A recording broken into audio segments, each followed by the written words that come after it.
Pappy Hour, let's talk it out. What's it like? What's life all about?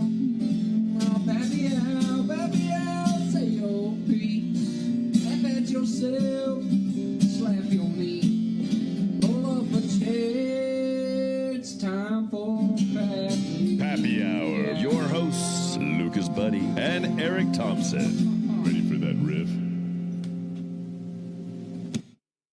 All right, Eric, we have today we have Mike Rogers. Mike Rogers, guy I've known for years. Well, you'll hear it in the story, but we began teaching together within a week apart in the same classroom, 1992. It was January, I believe. And oh my gosh, we're both still going since, but yeah.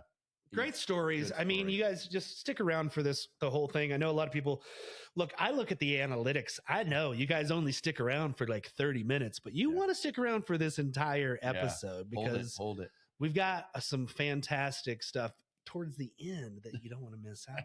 I'm just saying. Yeah. And don't skip ahead because Mike and I, if you've heard some of my comedy, Mike, I've leached from him for years. This guy is clever, hilarious, and a great dad. Yeah. So. And we have no ads yet, so you don't have to worry about skipping through those. The one thing that we will say at the very beginning is we still have a little bit left to go on our GoFundMe campaign. So if you, who's our faithful Tess Manley. We got to give it up for you again. Every month every single month. Us.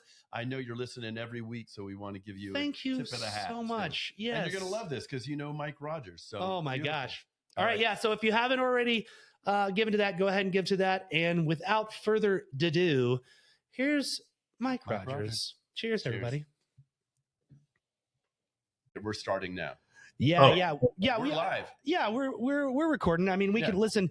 We can make any edits or anything as far as like if we go too long, we can trim it down. But we try not to edit because we just want the story to be the story. We're gonna go for about 50 minutes. I've got a little timer here that lets us know when to kind of wrap it up.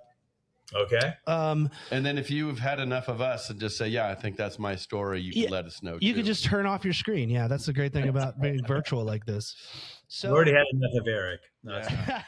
Well, I've known Mike for many years, and I think that's what I'm looking forward to is what he's going to say about who were you, Mike, before you became a dad, a pappy? Well, I mean, you and I have known each other for 30-something years. Yeah. Huh? So, I guess, Eric, you would say just that fun-loving guy, just always going up, being kind of stupid, enjoying my 20s. I was always a big concert goer. Mm-hmm. Loved going to shows, loved hanging out, did a lot of stupid drinking in my time. Pretty much just a free spirit. I guess it was just enjoying the 20s. Once you finish college, you just want to say, woo, let's go find a job. Found that job and just started to make my, mark in the world. Right. Pretty stupid. I mean, was always into playing either softball or something, doing athletics. Mm-hmm. And just keeping busy and just like being fun loving, I guess is what I could say. No real structure until Jen entered my life. Right. I was a season ticket holder for the Niners and for the Sharks, and just being that kind of young, dumb, growing up person, I guess. Right. Well, having an income always helps to have season tickets and all those that helps things. A lot. Yeah. Mike and I we started working in education together within I think a week or two of one another. Yeah. And as you listen to this podcast, it might be more and more hard to believe that we maintained a job at this school for several years working together in the same classroom. Because I would assume the kids got, improved, but maybe not. There's students with a lot of life challenges. And so I can only think of 2 or 3 successes that you and I had because we don't know the future of a lot of those kids. Right. I would say you and I were trial by fire in that job. For sure. We learned a lot. I learned a lot about myself there where, I guess growing up, I had an alcoholic mom. So there was a lot of, I guess I became an extrovert during this time. And I really relied on my dad to keep the family together. So that was always it. So I guess instead of becoming an introvert and just kind of hanging out and being depressed, I went out and looked for life outside in the world. So I looked for friends, made sure. I was always embarrassed to bring my folks home or friends home, just because, I had no idea what the state of my mom was in. And so I guess I just used the outside world as my escape. And so, I mean, as you know, Eric, I mean, there was a lot of goofy times we had, silly times. And just I was watching kids grow up with a lot of anger and issues. Right. Like, wow. And sometimes you just have to take that away. I've listened to some of your other podcasts. It's like sometimes you just have to separate yourself from that, just like we do with our own children. You got to go, whoa, go a little too far here, and you see a little too far. And I mean, there were times where Eric and I would just look at each other and say, one of us would have to step out and say, dude, just take over. I guess just got to pull myself away. So working at that school really opened my eyes to the rest of the world, I guess. That, despite all my troubles, like, damn, this poor child's at 8 years old and just, whoa, they've got way more to deal with than I've ever had to deal. So it kind of humbled me. And then working with people like Eric and some of the other fantastic people we worked with, it was just, I guess it helped me grow up. And deal with my anger and stuff. I've seek counseling earlier just to deal with my anger, especially as I was becoming a parent and stuff, because you just don't want that to reflect, or you just don't want to put it on your kids. Right. I noticed that. But I always look as my dad always used to say, what is it? This too shall pass. I guess it's an AA statement that my dad went to Al-Anon and we said, this too shall pass. So, you just kind of got to let it go. On what you're saying and what you're doing, and go from there. Yeah, I think we talk about that a lot, and a lot of dads have brought that up, and trying to remind dads is this is a temporary moment.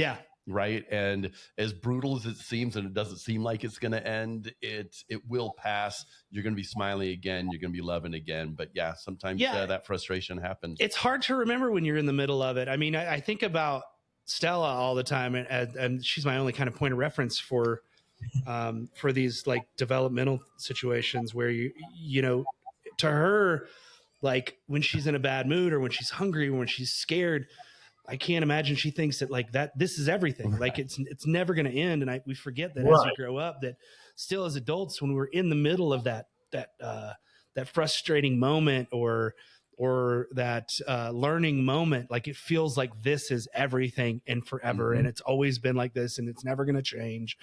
And it's hard to remember that, this too shall pass.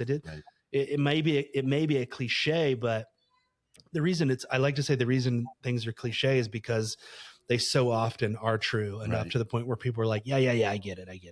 But exactly. Yeah. I think the other thing that stands out to me too is, Mike, as you said, in the school that we were working at, you did need to tap out. You needed to ask for help. And if you didn't, you became more impacted and affected negatively, and that would impact the students who then go, I didn't think I could trust you. Right. Because they're seeking to find a way to make you not trust them. Sometimes the kids are checking in as well, but that's why, those of us that are fortunate enough to have a partner raising kids is like, I really need to step away right now and utilize that. Because that partner of yours is also going to need to step away too. So. Yeah, that's perfect. So you said things changed a little bit when you met. Was it Jen? Jen, yeah. How did that change things for you? Well, she was like the hold on. She was like, she reined me in, I guess. She was like the common sense, like maybe I should go out having that extra beer, go out drinking with Eric. You could do that. Is that a good idea? Right, exactly. She was like that really was a grow up place. I was sharing with Lucas before. We had 5 or 6 couples that all met through people there. We all got married the same summer. You and I are a week apart. Mike just had his by the way, 30th anniversary. So yeah. Oh my gosh. And you look at all the other couples, like, wow, we're one of the last 2 that really kind of stayed together. But still, I don't know. Yeah, she just focused me. She got me, financially. She said, okay, focus, center on this, do this. One of the decisions, I was thinking about this when Eric asked me this. We did not decide to have children right away.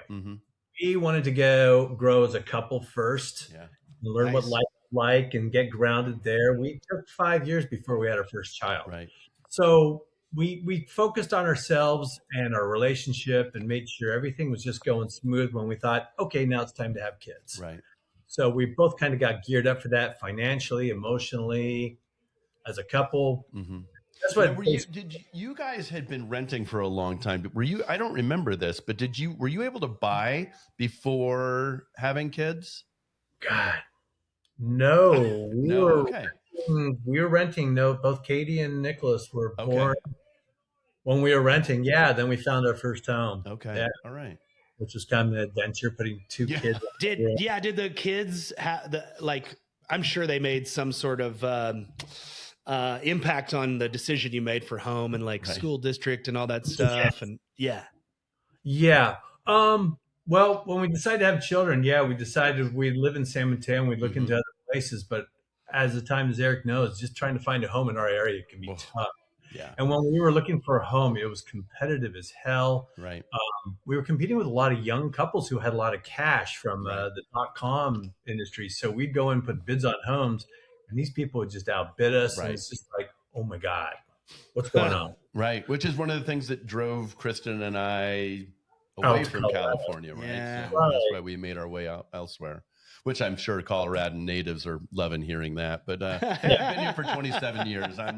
Hate us, California. Yeah. Thanks for doubling our home prices. Exactly. Yeah. It was me. Wow. But so you guys are looking at you're now committed. All right. We're good. We're a solid bond. Let's try this thing. Let's have it didn't take long either. My God. Yeah. I mean, for the minute we decided to go off. Well, you were practiced, obviously. But heck. But then it's it was instant. It's wow. What? Because it was kind of interesting. We had planned a trip, and my wife just still reminds me about this. We decided to go to the South for 5 weeks. Wait, when you say the South, yeah, where? I mean, I'm sorry, the Southern United States. Oh, and yeah. So we decided, well, let's go. Just as soon as we were going to leave, she announces, "Oh, I'm pregnant." Like, oh boy. So we loaded up, flew out to Virginia, and spent 5 weeks in the South, where she's going, okay, pregnancy for the first time and everything. She's dealing with this. We got humidity. I learned what a heat factor was. That's awful. Oh my God. I'm from Georgia. I grew up in the South, and bless you. It just summers there. It's just why pay for a sauna? Just step outside or go to bed. So we were the idiot Californians. We show up and everything's okay, cool. We're in Virginia. Life's good. And we start driving along the coast of North Carolina and so forth. And then we hit Charleston, South Carolina, where we're stupid idiots. And we said, hey, let's go on a ghost tour at night. Oh, yeah. We said, great. So we walked out of the place. It's 9 in the evening, and we got sweatshirts on. Yeah. And people look at us you idiots. What are you doing? And we're sweating profusely. Yeah. And then, of course, I'm a big I love history and everything. So I said, hey, Jen, wouldn't it be great to go see Fort Sumter? Of course. And she goes, okay. Well, we didn't realize that we're on this ferry for a couple of, for 45 minutes. It's a mile out there. Yeah. Jeez. Hotter than hell. She's starting to feel the pregnancy. There's people, smoking is just a big thing. So we couldn't get a seat up on the top of the deck. So we're in this room, just people smoking. Miserable. He's just going, oh, F my life, just oh, why did you take me out here? So we get out to this fort. There's no shade. There's nothing. He's just look at me. I'm going to kill you. Yeah. Basically, our trip to the South we had a lot of fun, but she's as I said, she was going through her early stages of pregnancy. She never really got morning sickness that I remember that she ever showed. But yeah, she did not want to go see any more Civil War battle site. Yeah. So, we had that 5 years of solid bond was broken in 5 weeks. Down the toilet in one trip. This is what we call this was your baby moon. Yeah. Oh, geez. I've been talking about. You said I totally apologize for interrupting, but then you had a bit of a scare. It sounds like. Right. She was feeling really awful when we were in Nashville, Tennessee, and we said, "Oh my God, we better check this out. So we find a hospital in Nashville, and we go inside, and the nurses pull us aside, and they go, all right, so what's going on? And she was explaining all her symptoms and everything. And honestly, one of the nurses looked at us and she goes, where are y'all from? California. Oh, you Californians. Oh my God. He said, what's wrong? She goes, you're all dehydrated. I'm like, what? That's it. She looks at us, she goes, you got to drink your water. We're like, oh, my wife's going, oh my gosh. She goes, you're pregnant and it's, this is southern weather. You guys are idiots. What are they telling you? Sweating everything out. Just don't do that. And she goes, oh my God.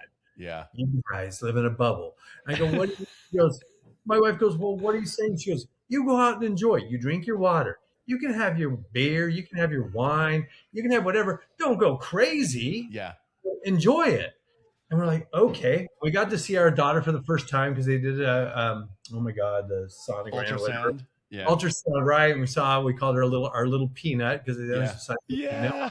Oh my God. So luck is good. And so we left Nashville feeling good.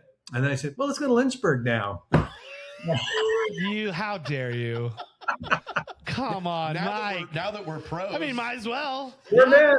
We're here. Yeah, we're men. So Greatest excuse of all time. We're men. now that we're excited, we got everything. Let's go to Lynchburg. So we did went on one of the best tours I've ever been on in my life.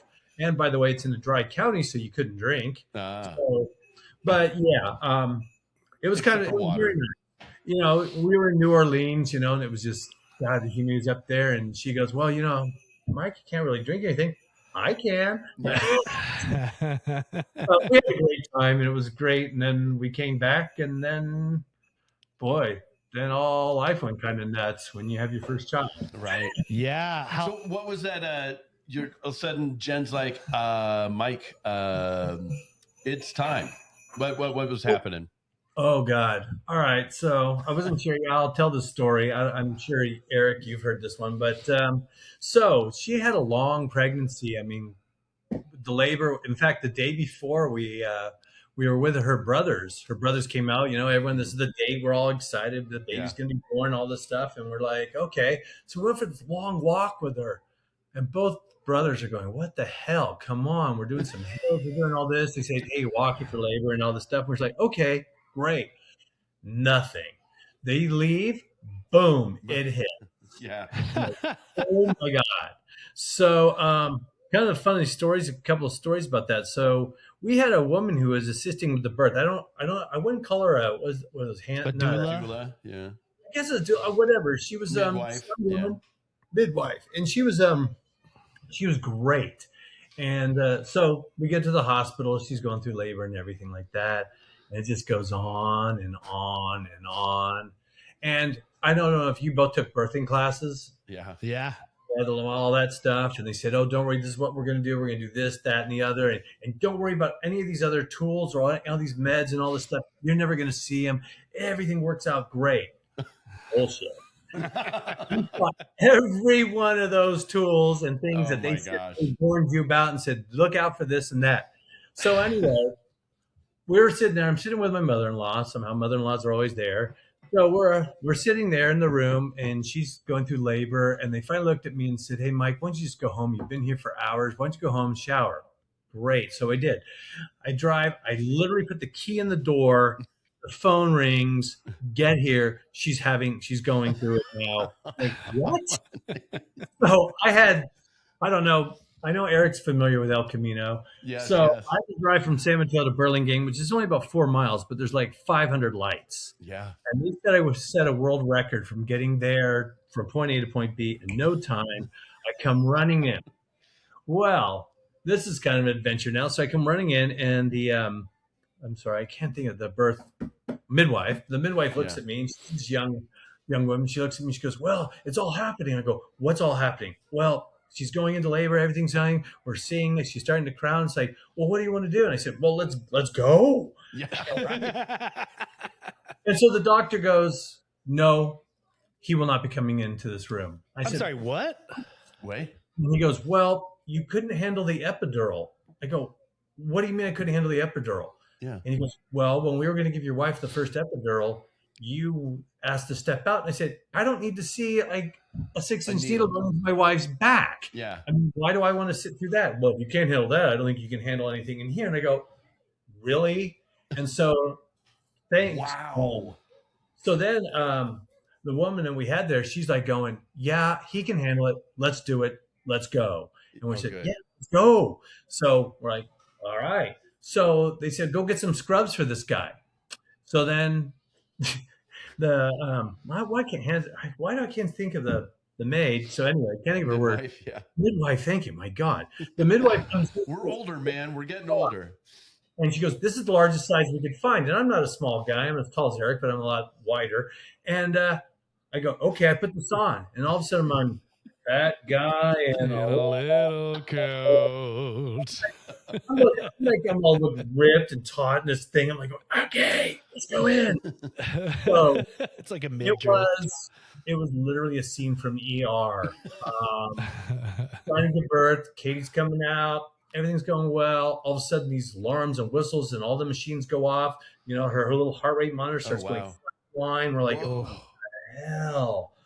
And they're going, move your wife. And they're throwing around. There's more and more people coming in. I'm getting shoved in the corner. I'm going, what the hell's going on? And they're going, no, we got to do this. We got to do that. And we're like, and then get more specialists. I'm going, oh my God. What? I'm going, it's okay. It's going to be okay. I'm going, oh, really? It's going like hell. We got like 30 people in this room. They got my wife flipping this way, that way. The cord was around my daughter's mouth, and it was choking her. So when she was being born, she was getting pulled back by the umbilical cord. And we're like, oh, fuck. So this is going on. It's all this craziness. You know, one moment they're settling down. Everything's looking good. She's starting to come out. All of a sudden, tuck back in. Alarms go off. We're like, oh, my God, what's going on? Jen's like, you know, she's high on all the medication. She's like, hey, okay, what's going on? She's trying not to panic. I'm trying to keep a cool face. I'm looking over the midwife. She's being, you're good. I'm looking over my mother-in-law. They're going, yeah, what's going on? So finally he said, forget it. We're just going to do an emergency C-section. Oh, wow. Oh, okay. So boom, call my wife out. Boom, I look at my midwife. She goes, do you want to be a part of it? And, well, I want to know what the hell's going on. Right. You can handle this, right? I said, let's go. Yeah. So after another argument with the doctor and everything, I was like, great, buddy. So boom, I come running in. I walk in. The midwife's like going, all of a sudden I'm seeing my daughter come out the side of my wife. I'm going, oh shit. But and it's like, you don't go into the, you guys were talking about that feeling of seeing your first child born. Yes. Yeah. Look, there could have been gore. There could have been zombie. You didn't care. You just child. You're going, oh shit, and like, whoa. Yeah. I was like, whoa, and like you said, you guys were talking about that feeling. First child, and it's like that just totally took over. And so they're handing me this child with this cord, you know, and they said, hey Dad, would you like to? I was like, okay, clip. Here you go. And everyone's looking at me going, what's her name? What's her name? I'm going, Could you hold on, let me process this really quick. Yeah, exactly. I'm going, and we've come up with some names, and I'm sure Eric can relate to this. And luckily you have not taught in a classroom yet, but there's names that you definitely cannot have. No, no way. Even though you got, and I will say this, one of my first wife's names was Jill. Oh, God. Wait, whoa. You guys just had a reaction about Jill. Oh, my God. I don't know anything about.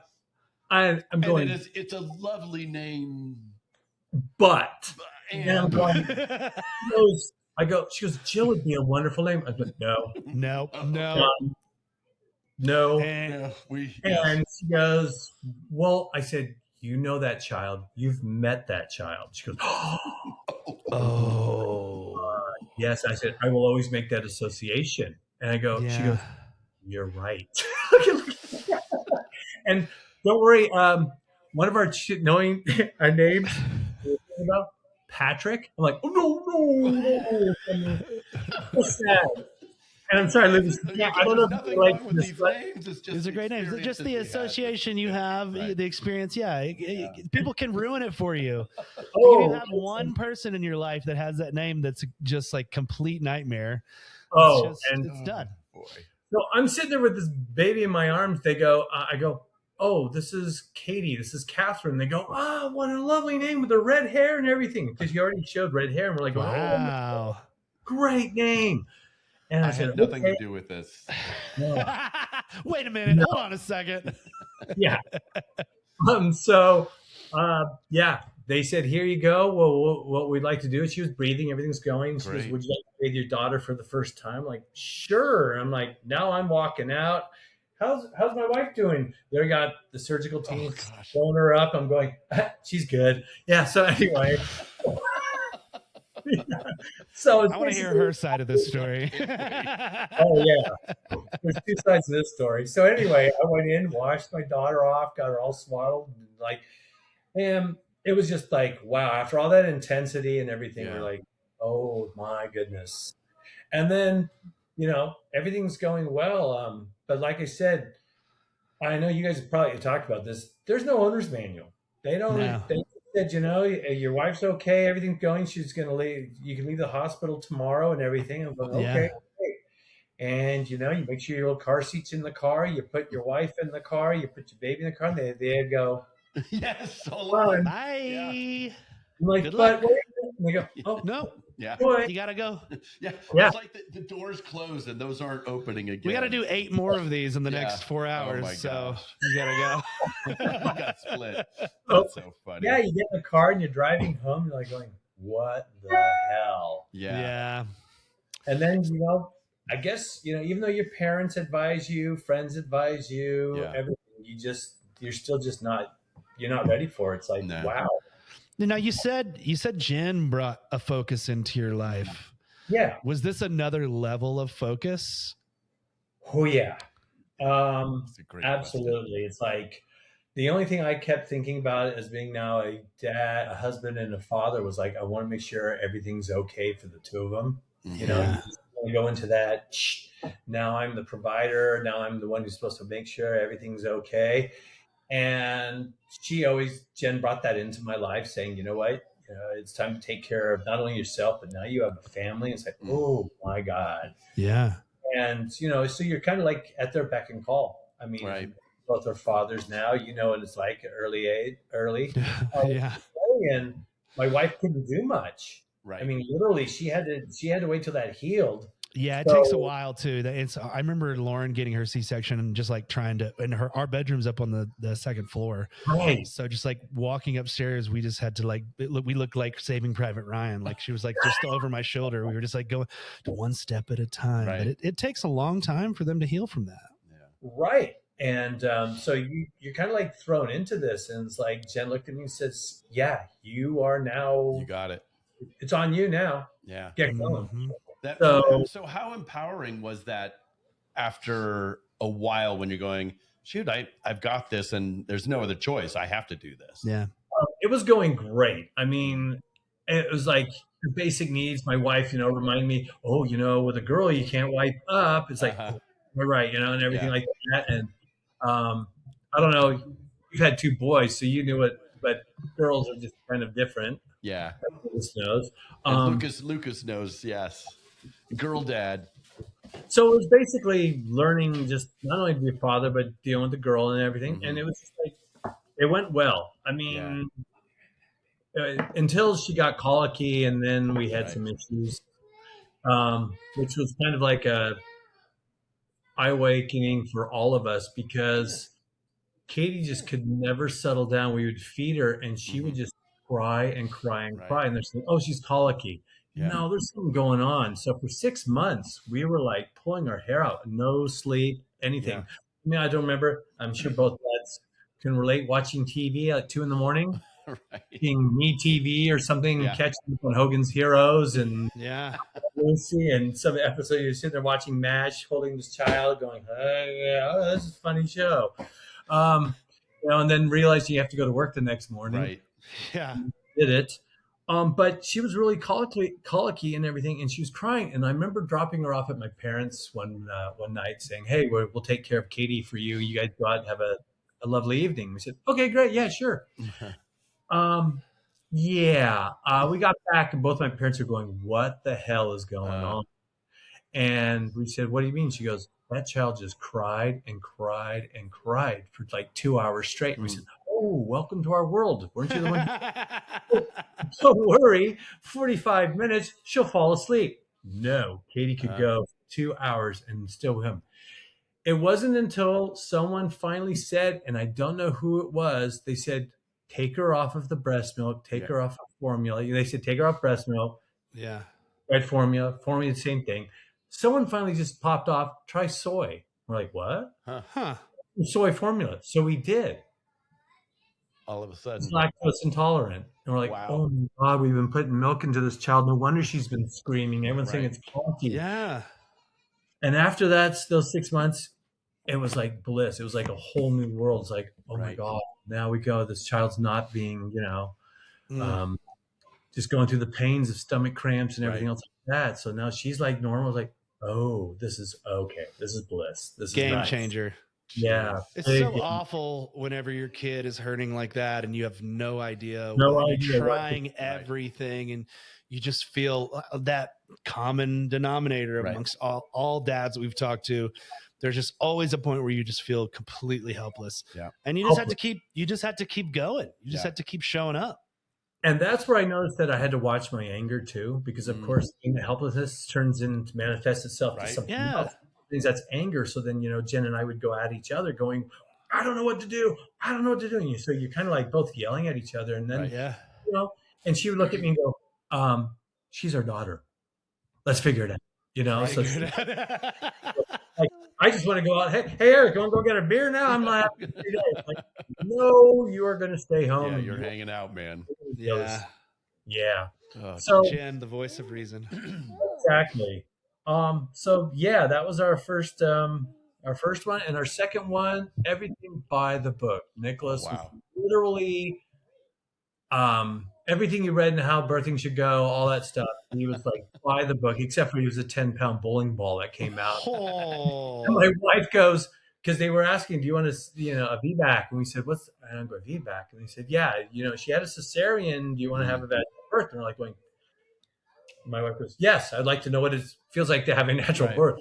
And when that kid came out and they go, well, his name, we said Nicholas. And the nurses said under the breath, oh, it's ridiculous, Nicholas. And and wow, that's. You guys had the sassiest hospital. Just like the doctor's like, you can't come in here. And the nurse is like, it's ridiculous, kid. Was this like a comedy hospital? What was this? No, because we were doing it was the same group, but we were in this like birthing room. It was like, oh my God, low lights. Wow. Soothing music and everything. And Jen was like, okay, I can do all this. And it was like clockwork. And then it was born. It was like, cut the cord. It was like, whoa, this is all good. And you're like, wow. Once again, have it.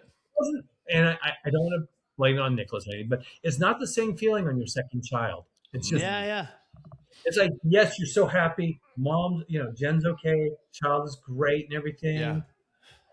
But it wasn't that same euphoria that you have after your first child. And it's nothing you can say or feel. But you're like going, this is awesome. And then when they said it's a boy, I'm all going, right on. We got one of each now. This is going to be cool. Yeah. And so same thing, but it was just a lot calmer and just like, and it's so, I don't know. You have two, Lucas, or one? No, we just have the one. Okay. And so I don't know what that feels like to he's still glowing off the first. Yeah, she's only two, so she's I'm still glowing off of that. Yeah, the terrible twos. But it was basically with the second child, and I'm sure Eric can relate with this with his boys, that the second one's like, oh, we got this. Oh, don't worry about it. No problem. We dealt with Katie the first round. And it's like, sometimes you wonder if you just kind of like let things go. It's like, got it. Oh, he's eating that. Oh yeah, he can do that. Yeah. It'll come out the other side. That'll pass. Totally with Ryan. He came out and he was so quiet. He's like, Nathan was screaming halfway out, right? But Ryan just comes out. He's alone. He's just like, I'm here. You guys love me? All right, cool. And it was just like, it like you said, it was very different feeling. And yeah, it was a trip. And it took me a while with Ryan because I couldn't imagine loving something more than Nathan, and then, Right. and then Ryan was just so easy. It's just like, you're great. You're great. I love you. So it was just, and you think about the personalities. Yeah, totally. Not that Ryan doesn't have his moments of getting to be outstanding and stuff, but yeah. Nathan, he's just Mr. It's Nathan. When Nathan enters the room, Nathan's in the house. Yeah. Ryan showed up. It's like, is Ryan here? No, he's serious. And so he's gotten, a lot better. He's grown a ton. It's amazing. Oh, way. And the same thing with Katie and Nick. Katie comes in the room. Everyone knows Katie's in the room. It's like Nick just kind of strolls in, checks it out. Cool. Not that they don't make friends, not that they have personalities, but it's wow. I don't know if there's a trip. Yeah. What's it been like watching them grow up? Mm-hmm. Awesome. Just like Katie was like a go-getter in school. As a father, you're the proud dad. You go to open houses or back to school nights or whatever, and they're like, "Oh, it's Katie, mom, dad." Nick was like, "Oh boy."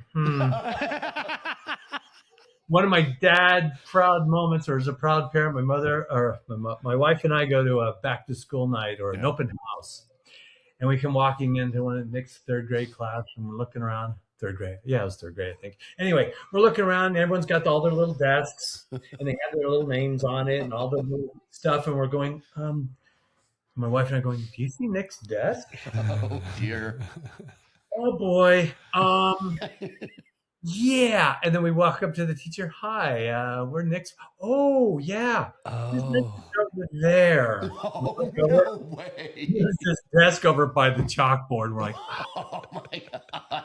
And when they never alerted you, that would be criminal in this day and age. Yeah. Oh, well, no, we had known that he was a little handful in the class, but then we walked over to Nick's desk and I go, okay, we're proud parents now of Nicholas, and we're looking over.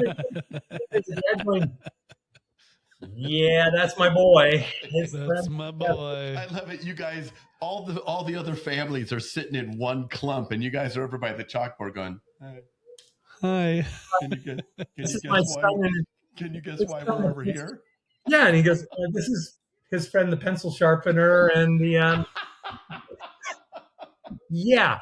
So we found out that Nick, he's bright and he would do all the work right away. And because he's a class of mixed levels, and language speaking, because there's a good part of our school spoke Spanish, so there was a lot of ESL kids, and so he would do the packets in no time and then have to find something to do.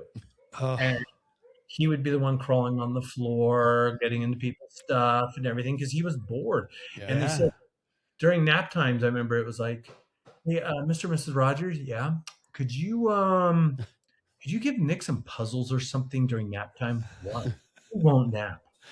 Can you please? But so it was that feeling as that being that dad. Yeah. I've always been known as that guy, I guess, I'm the one who says something kind of verbally out loud in stores and stuff. And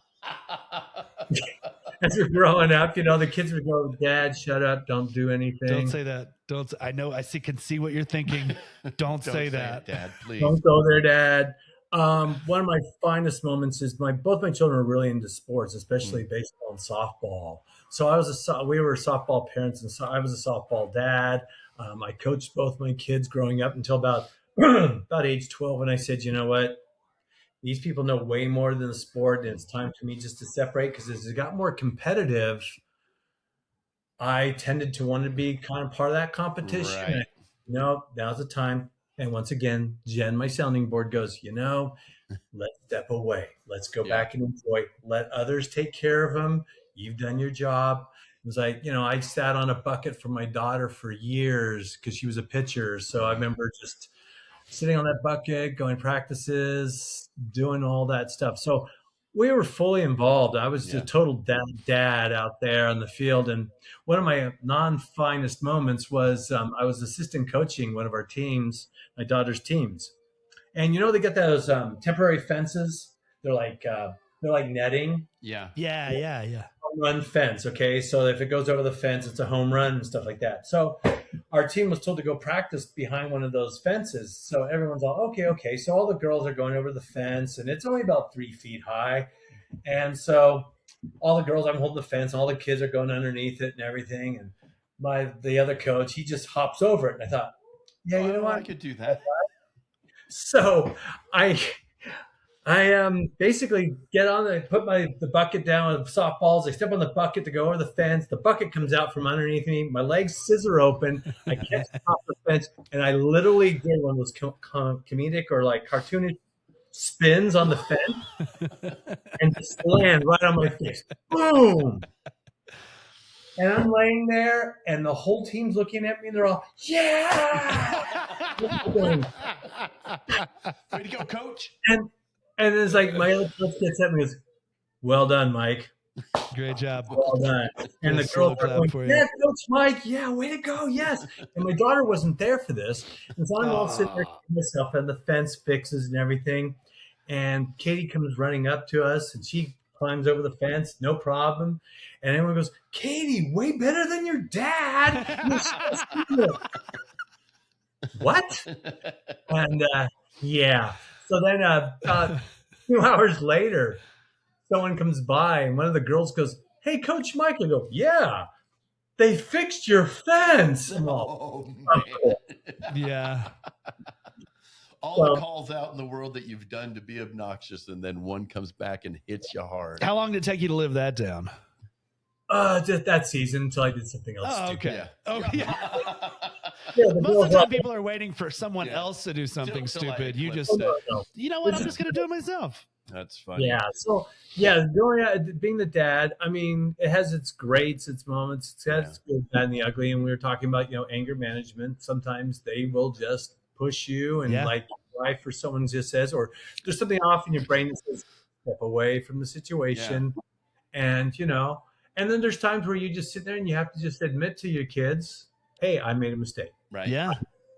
I'm loving this. This is where I was going to ask you next, kind of, Mike, give us some ideas. Is there any feedback that you have? And I really appreciate this, because I think this is echoed throughout the show, is really step back. And if you're unsure, let the kid know too.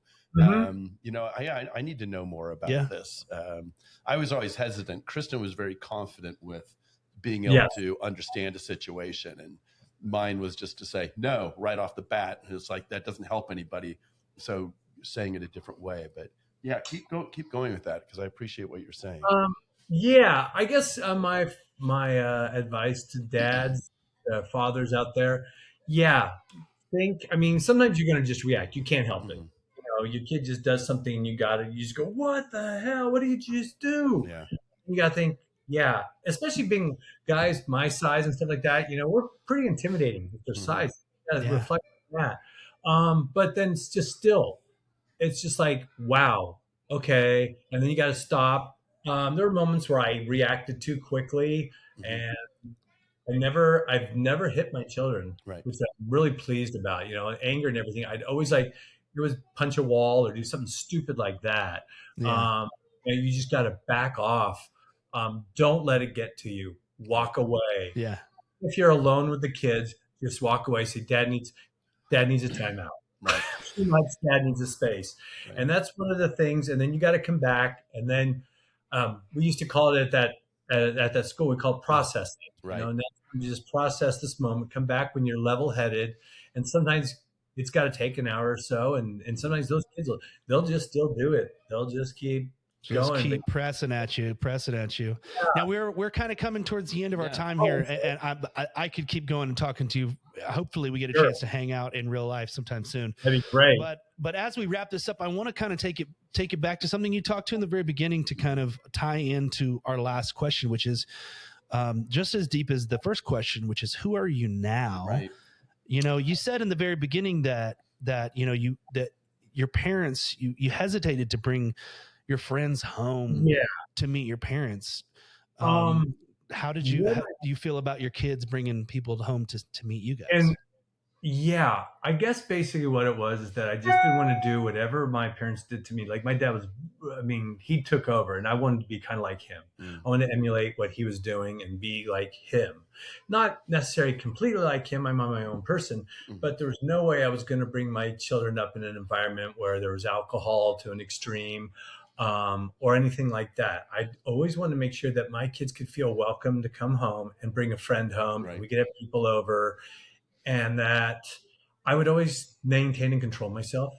And of course, Jen played a major part in that. But as I know now, I'm glad there's some things I wish I had done differently. I wish we didn't spend so much time in sports and that we went out and discovered the world more.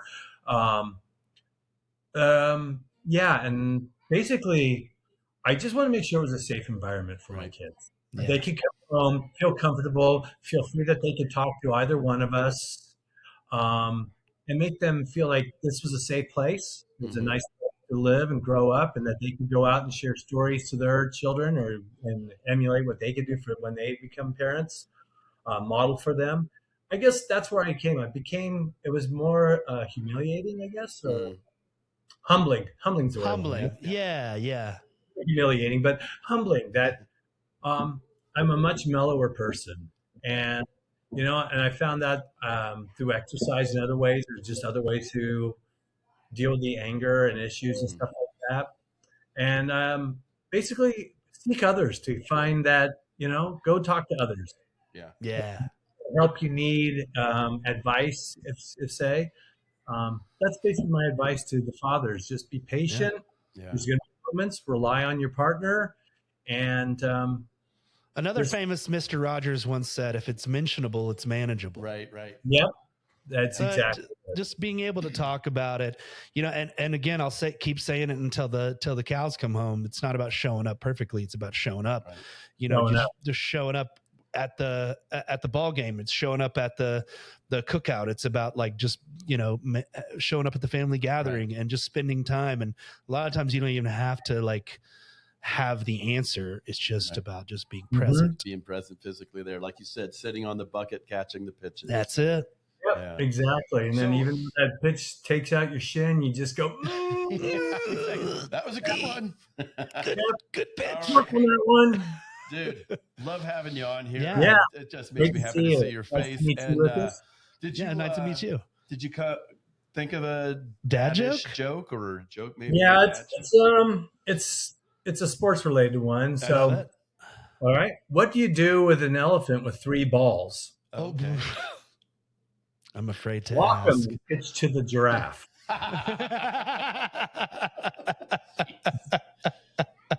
Ladies and gentlemen, Mike Rogers.